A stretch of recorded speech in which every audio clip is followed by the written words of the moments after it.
Choosing the right fertilizer for your plants is not an easy decision.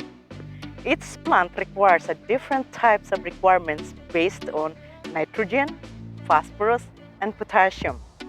The question is, does your plant need an alkaline or acidic type of fertilizer? Are you going to eat the fruit from your plant or just grow beautiful flowers? Which is better, a natural or synthetic fertilizer? This is what we're going to go over in today's video. Stick with me, we'll be right back.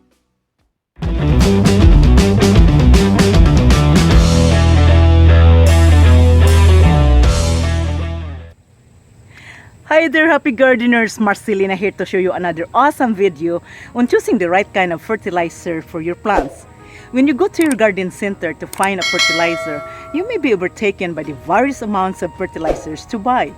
The first thing we need to take into consideration is the numbers on the package, such as 10-10-10 or 12-10-10. Now, what do these numbers mean? Well, the first number you see on the package is your nitrogen, second is the phosphorus, and the last is the potassium. Now, each of these nutrients will give your plants certain nutrients that will affect the growth of the plants based upon what your plants need. Let's take a look at other options on selecting the right fertilizer for your plants.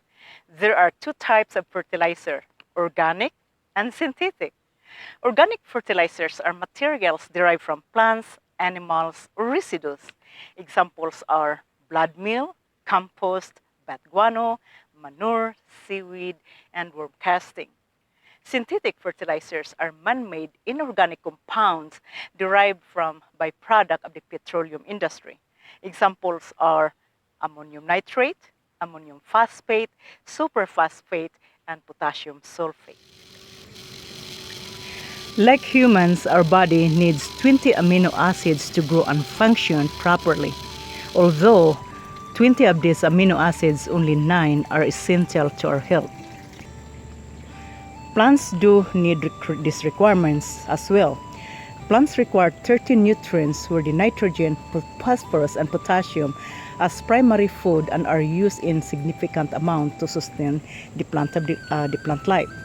Now, the nitrogen targets the leaves and the stem, and the phosphorus target the roots and make the roots bigger and stronger. The potassium targets the whole entire plant. It gives that immunity so the plants can sustain during drought or harsh weather. Plants require 13 nutrients where the nitrogen, phosphorus, and potassium as primary food and are used in significant amount to sustain the plant's life. The nitrogen target the leaves and the stem. Then the phosphorus targets the roots to make that root stronger and larger. And then the potassium is for the immunity for the plant. Now, there are other secondary nutrients that are essential for the plants, like for example, the calcium, magnesium, sulfur, and other micronutrients like boron, copper, iron, and so forth. Most soil has high level of phosphorus and potassium due to the use of the complete fertilizers such as 10-10-10. Phosphorus and potassium tend to stay in the soil for a longer time.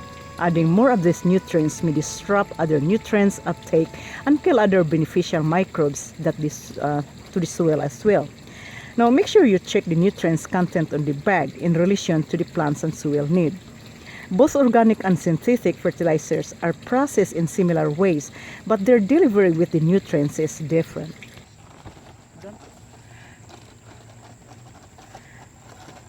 Organic fertilizers acts as low-release fertilizer, while synthetic fertilizer acts faster.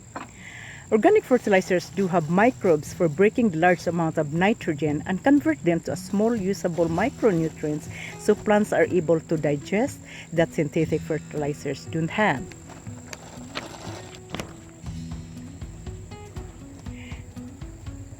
Synthetic fertilizers don't support microbial life in the soil. They can easily be over-applied and can be borne the roots or build up toxic concentration of salt in the soil. They often leach because they dissolve easily and release nutrients faster than plants can utilize. Because they are fast-release fertilizer, they are a good deal in providing nutrients for plants under severe stress. Consistent use of commercially made fertilizer leave your soil unproductive. Plants won't grow, and if they do, they may look weak, sick, less flowering, and less fruiting.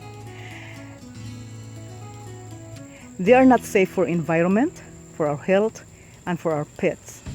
The buildup of toxic in the soil where fruit and vegetables are grown make you feel like sick or if you consume them over time. Organic fertilizer helps improve the quality of the soil over time while supporting microbial life. It is safe and easy to use. It is often expensive than synthetic fertilizer, but the costs outweigh better result. Consider using organic and adding compost to your soil. Compost contains amazing beneficial microbes that will help your soil and the plant in it. They are helpful in protecting your plants against pathogens. Healthy soil leads to healthy plants.